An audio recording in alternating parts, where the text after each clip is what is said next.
Welcome students to a session of panoramic physics. Today our topic of discussion is potential energy. हमने अभी kinetic energy के बारे में जाना पिछले वीडियो में. It is basically a energy due to motion was your kinetic energy. Kinetic energy जो थी वो motion के कारण होती थी, due to motion. And overall we say energy store की जाती है. क्या हम वर्क डन को स्टोर करते हैं? Yes, it is stored in terms of certain energy. अब काइनेटिक एनर्जी की जब हम बात की थी तो हमने एक एग्जांपल डिस्कस किया था. For example, ball is kept over here and certain thing is just near it. कोई टॉय कार की हमने बात की थी, इट इज नियर इट, तो ये से मूव नहीं कर पाती थी. लेकिन जब हम इस बॉल को कहीं से धक्का देते थे, when we increase its velocity, what will happen? ये टॉय कार को मूव कर जाती थी with certain force. Force apply होती थी. एक्सटर्नल फोर्स इसमें कहां से आई? फोर्स के कारण वर्क डन हुआ इस बॉल पे, उस कारण इसमें एनर्जी आ गई थी. And that energy was your kinetic energy. वो एनर्जी आपकी कौन सी एनर्जी होती थी students? That energy was your kinetic energy. But now here our term of discussion is potential energy. Potential means, in simple layman language, it is again a same thing as per definition of energy: capacity to do work, potential to do work. A stone is lying, or you can say a box is lying on a certain platform like here. किसी road पे या कहीं पे ये रखा हुआ है. आपने क्या किया? You raise this stone to certain height and it possesses now certain energy. अब ये एनर्जी कैसे आई? बॉक्स की यहाँ पोजीशन थी, सपोज यहाँ पे हम एक इनिशियल पोजीशन इसको 0 से मानते हैं जैसे, और यहाँ पे एक पर्टिकुलर डिस्टेंस ले लेते हैं h, जहाँ पे ये बॉक्स को हमने रिप्लेस किया. Now what will happen now? अगर ये बॉक्स किसी चीज पे गिरता है, मान लो if it fall on certain thing which is made up of, कांच की बनी है कोई चीज, उस पर ये गिरेगा तो obviously it will break it up, वो उसे तोड़ देगा. ये ऑब्वियसली ऐसे मूव कर देगा या इसमें हल्का सा क्रैक आ जाएगा. But when it is kept, अगर ये कांच यहाँ रखा होता है इसके साथ में, या इसे बॉक्स को हमने कांच के ऊपर रखा होता तो शायद ऐसा कुछ नहीं हो पाता. What happens now? It possesses certain energy. अब इसकी पोजीशन चेंज होने के कारण इसमें एनर्जी आई. अब पोजीशन किसके रिस्पेक्ट में चेंज हुई? ये एक रिलेटिव कॉन्सेप्ट है स्टूडेंट्स. ये जो पोटेंशियल एनर्जी का कॉन्सेप्ट है, now this thing it is relative. अब ये फ्रेम ऑफ रेफरेंस, अगर हम ये अर्थ का सरफेस ले रहे हैं तो अर्थ के सरफेस के रेफरेंस में दिस हाइट तक इसकी पोजीशन जो है चेंज हुई with respect to certain force. हमने इस पे फोर्स लगाई, इस पे कांस्टेंट फोर्स लग रही है, मान लीजिए mg अप टू हियर. ना हो क्या रहा है? यहाँ पे भी इस पे फोर्स थी, सरफेस पे भी, but here the height part is not there. But यहाँ जैसे ही हमने इसकी पोजीशन चेंज की, इसमें एनर्जी स्टोर हो गई. किस रूप में? In form of potential energy. And now when it falls, it will gain velocity and this will break this up. तो ये एनर्जी जो स्टोर हुई है, ये इसकी पोजीशन के कारण हुई है. So potential energy is the energy possessed by a body due to its position. Rather potential energy एक तरह से अगर हम इसे और डिटेल में डिस्कस करें तो बॉडी की पोजीशन के कारण जो यहाँ पे एनर्जी आ रही है, that is your potential energy. अगर इसकी हम फुल डेफिनेशन की बात करते हैं स्टूडेंट्स, तो we can write energy possessed by a body, simple language में, energy possessed by a body due to change in its position. Energy possessed by a body due to its position, change in position you can say, or by its configuration. बहुत simple language में आप इसे याद रख सकते हैं. Configuration, energy due to its position और by its configuration. यहाँ पे ये टर्म्स में अलग अलग मीनिंग है students. In wide sense position हमने अगर अर्थ के सरफेस से ली थी तो it is related to height. यहाँ पे हमने हाइट वाला फैक्टर, इसकी पोजीशन को हमने रेज किया था फ्रॉम दिस स्टैंडर्ड पोजीशन, मान लीजिए ये x इक्वल टू 0 हाइट से x इक्वल टू h तक।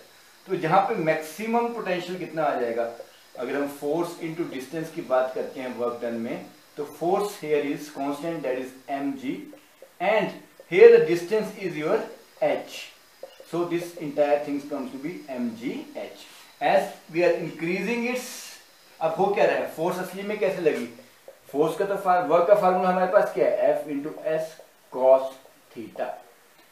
here it is 0 degree angle between force and displacement 0, and what is force is constant over here mg करके, and s is equal to height, distance को हमने h मान लिया, मान क्या लिया, it is actually a height only, mgh, this is your work done।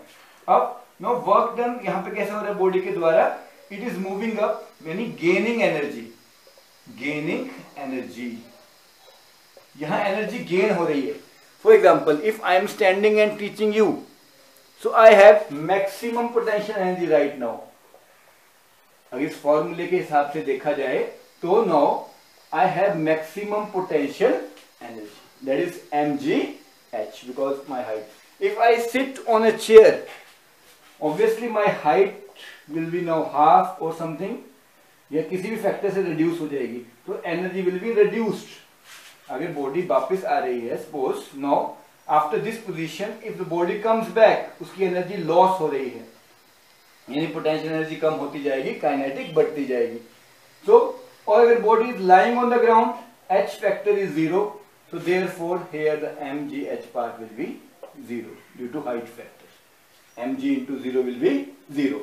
now basically potential energy है क्या, फिर potential energy हम इसे rather ये कह सकते हैं, it is due to change in the height। अगर यहाँ पे हाइट h थी या h1 मान लीजिए, भले वो 0 है on the surface, and here it is h2, change will be h2 minus h1। अगर ये पोर्शन 0 है, we are getting mgh2।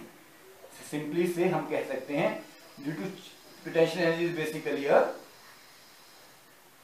manifestation of change in the position of the object. जैसे जैसे ऑब्जेक्ट की पोजीशन में चेंज आया, this change gives us the potential energy. So by convention we can say, जब ये बॉडी गेन कर रही थी energy, it will be a positive. For potential for a body it is positive, but अगर gravity के terms में देखा जाए, it is doing work against the gravity. Gravitation pull के हिसाब से देखा जाए तो it will be minus mgh, but अगर बॉडी के हिसाब से देखा जाए, it is gaining the energy, it will be a plus mgh।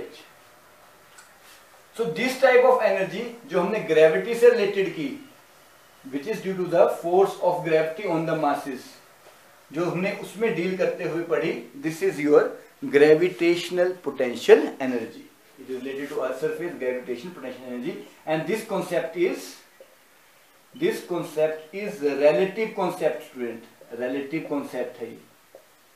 इसमें फ्रेम ऑफ रेफरेंस पे डिपेंड करता है। Frame of reference has due importance in determining gravitational potential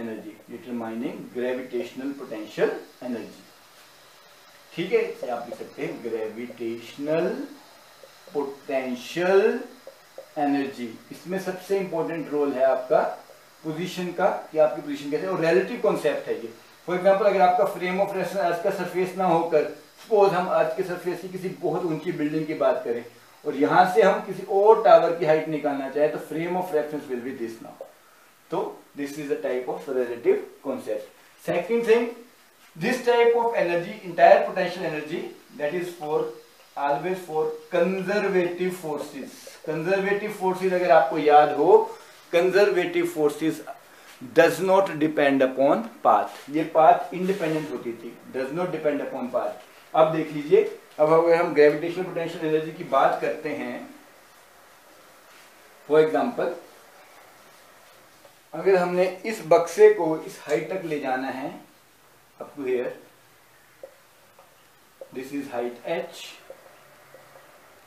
now अगर हम इस बक्से को सपोज इस तरह ले जाएं, again like that, and now finally up to here.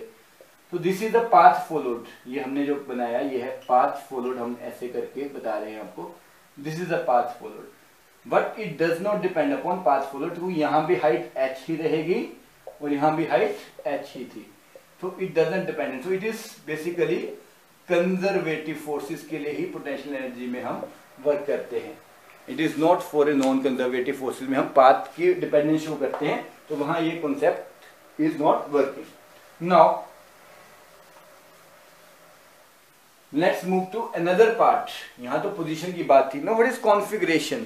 आपने देखा है अगर टॉय कार में अगर हम चाबी भरते हैं, what happen if there is a key attached to it, what will happen, इस पॉइंट पे जब आप की को घुमाओगे what will happen, it will start moving. अब हुआ क्या, की को घुमाने से आपने स्प्रिंग को मोल्ड किया, स्प्रिंग को स्ट्रेच या कंप्रेस करने पर क्या होगा, energy will be stored, energy will be stored, वो एनर्जी जब रिलीज करोगे it will make the car move. अगर इसको और सिंपल वे में समझे हम, वॉच हुई, कार हुई, वो simply we can consider a spring. अगर हम स्प्रिंग की बात करें, spring is attached to certain thing, अगर ये नॉर्मल पोजीशन है स्प्रिंग की and there is certain load kept over here, ये लोड ऐसे मूव नहीं कर रहे, ठीक है. नाउ व्हाट विल हैपन, हमने इसी स्प्रिंग को कंप्रेस कर दिया, मींस इसको थोड़ा डिस्टेंस मूव किया. Now this load is now here, ये इसको कंप्रेस करके हम यहाँ पे ले आए. Now what will happen, now इसकी पोजीशन यहाँ पे इनिशियल पोजीशन पे ये डिस्टेंस जो था x0 था, यहाँ पे now it is move to certain distance x या डेल्टा x आप कह सकते हैं. यहाँ पे थोड़ा सा डिस्टेंस इसने मूव किया. अब इस थोड़े से डिस्टेंस को आप जितना बढ़ाते जाएंगे, जितनी आप फोर्स लगाते जाएंगे, more you compress it, what will happen, इसमें वर्क डन के कारण, due to work done on spring, energy will be stored, done on spring, इसमें एनर्जी स्टोर होती जाएगी. मोर अगर आप इसे और कंप्रेस करें, फॉर एग्जांपल यहां तक कंप्रेस कर दें, तो और एनर्जी इसमें स्टोर होती जाएगी. And finally what will happen, now if you keep this box here and release this spring, जैसे आप स्प्रिंग को रिलीज करोगे, let me make it once more. Now अब ये स्प्रिंग जो है इकट्ठा हुआ यहाँ पे कंप्रेस होके, what will happen, when you release this spring, आप इस स्प्रिंग को जैसे ही रिलीज करोगे एकदम से ये आगे की ओर बढ़ जाएगा, it will throw this box here. अब यहाँ पे हुआ क्या, it means force is directly proportional to x, यानी कॉन्फ़िगरेशन बदल गई स्प्रिंग की. इस कॉन्फ़िगरेशन चेंजेस, और उस चेंज होने के कारण क्या हुआ, there is certain work done, और वर्क डन किस रूप में स्टोर हुआ, work done is stored in form of potential energy. तो this type of potential energy जो कि कॉन्फ़िगरेशन चेंज होने के कारण स्टोर होती है, that is your potential energy of spring, या हम इसे कहते हैं इलास्टिक पोटेंशियल एनर्जी. अब दोनों में क्या फर्क है, well will see that as we approach further, हम देखेंगे कि दोनों में क्या डिफरेंस है. अभी now will drive an expression for potential energy of spring. It's very very interesting case students. Potential energy of spring कैसे वर्क करता है, see now. Potential energy of spring, ये स्प्रिंग की हमने अभी बात की थी, this is your initial position और स्प्रिंग. नाउ आपने इस पे फोर्स अप्लाई, इसको कंप्रेस किया, what will happen now, compress होने से व्हाट विल हैपन नाउ, ये इस पे एनर्जी स्टोर हो गई, you move it by factor x. अब में जितना ज्यादा हम उसको कंप्रेस करेंगे, यानी force will be directly proportional to x, यानी force will be equal to kx. here जो k वाला फैक्टर है that is force per unit distance, यानी force upon distance, newton per metre. This is known as your spring constant, इसे हम k को बोलते हैं स्प्रिंग कांस्टेंट k, या इसे कहते हैं फोर्स कांस्टेंट. क्योंकि अगर इसकी वैल्यू 1 रख ली जाए कि अगर 1 मीटर डिस्प्लेस हुआ तो what will happen, the k is equal to f, यानी ये जो फोर्स हो गई no k equal to f, unit force के लिए k will be equal to f. नहीं, कांस्टेंट डिपेंड करता है कि आपने कितना डिस्प्लेस किया, कोई हार्ड फास्ट रूल नहीं है. If you displace it by 1 millimetre then obviously value of k changes by that amount. तो k और f का डायरेक्टली रिलेशन है, force will be directly proportional to displacement यहाँ पे, जैसे डिस्प्लेसमेंट आप बढ़ाते जाएंगे, इसे कंप्रेस करते जाएंगे, उतनी ही फोर्स, उतनी ही एनर्जी इसमें स्टोर होती जाएगी इन form of a potential energy. यानी here the work done will be stored as a potential energy. So students, now work done can be calculated as follows. इसका work done, चलो हम इसे पूरा रब कर देते हैं। Now work done can be calculated now in C. अब इसमें फोर्स जो लग रही है स्टूडेंट्स, ग्रेविटेशनल पोटेंशियल एनर्जी की हम बात कर रहे थे, तो फोर्स वाज कांस्टेंट, यहाँ पे वेरिएबल फोर्स है, तो variable force. No work done का formula we know that is force into displacement. यहाँ पे जो डिस्प्लेसमेंट हो रही है that is what, that comes out to be x, force is proportional to x displacement. यहाँ पे लेकिन फोर्स जो है, फर्स्ट वो फोर्स 0 थी, बाद में वो 1 मीटर मूव किया था, फॉर एग्जांपल हमने x इक्वल टू एफ के बराबर लिया, इसकी एवरेज कितनी आ जाएगी, फोर्स वो इतना हाफ मूव किया, हाफ इज इट्स एवरेज। तो यहाँ पे in place of force you will write half f into displacement over this. Now it comes out to be half, f की जगह आप लिख सकते हैं k x into x, that is half के एक्स स्क्वायर। तो पोटेंशियल एनर्जी यहाँ पे वर्क डन के रूप में कितनी आई, that is equal to half kx square. This is a method to find this. Simple सी बात है, यहाँ पे फोर्स जो है it will be average force, it's a variable force, so it will be the average of, शुरू में force कितनी थी, let's again, अगर आप इसे देखें, here the force is not there, force is not there, when you compress it, what will happen, it move by certain displacement and the force is there. And अगर वो force हमने कहा था कि x इक्वल टू एफ, इसका average निकालने कितना move किए ये, तो 0 plus 1 by 2, its average comes out to be half.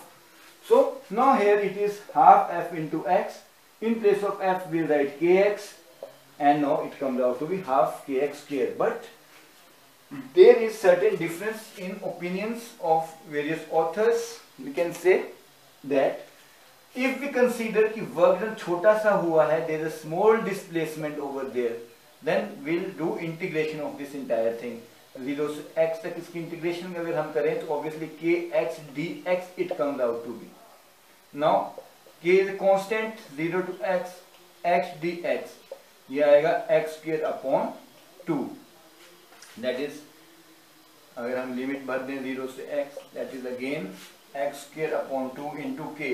तो यहाँ पे वर्क डन अगेन आ गया हमारे पास हाफ के x square. Both the cases are true, you can do it in way of calculus method, calculus way से भी आप कैलकुलेट कर सकते हैं, अगर हम वर्क डन बहुत इनिशियली इनफाइनाइट स्मॉल मान रहे हैं। लेकिन अगर हम एक बता रहे हैं कि उसमें एक एवरेज वर्क डन हुआ है up to half of displacement, then this comes out to be this. So basically हमने पोटेंशियल एनर्जी में क्या देखा, it is the energy possessed due to position and configuration. तो जो कॉन्फिगरेशन के कारण थी वो इलास्टिक पोटेंशियल एनर्जी थी, और जो पोजीशन के कारण थी उसे हमने नाम दिया था ग्रेविटेशनल पोटेंशियल एनर्जी। डिफरेंस सिर्फ इतना है कि ग्रेविटेशनल पोटेंशियल एनर्जी के केस में स्टूडेंट्स क्या हो रहा था, ग्रेविटेशनल पोटेंशियल एनर्जी के केस में what was happening, mg constant एक फोर्स थी, उसके कारण ही उतना चेंज हो, यानी फोर्स की एक पूरी वैल्यू थी, that is m into g, it has certain full value।